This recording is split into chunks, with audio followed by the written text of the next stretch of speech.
नमः शिवाय ओम नमः शिवाय। નમસ્કાર, હર હર મહાદેવ. હું નિકુંજ. અમારી નવી યુટ્યુબ ચેનલ શિવ જ્ઞાન શિવ ઉપાસક ચેનલમાં આપ સર્વે ભક્તોનું હાર્દિક સ્વાગત કરું છું.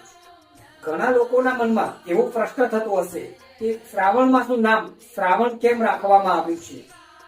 પૂર્ણિમાના દિવસે શ્રાવણ નક્ષત્રના યોગથી શ્રાવણ માસનું નામ શ્રાવણ રાખવામાં આવ્યું છે.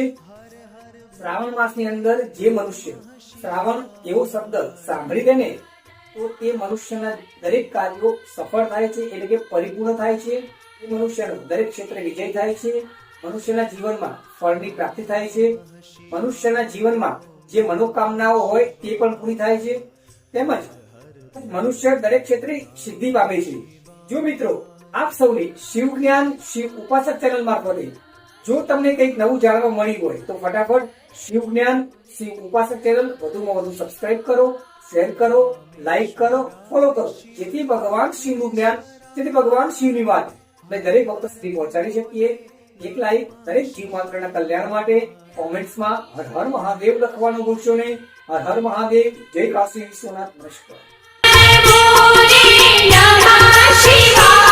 ओम नमः शिवाय ओम नमः शिवाय।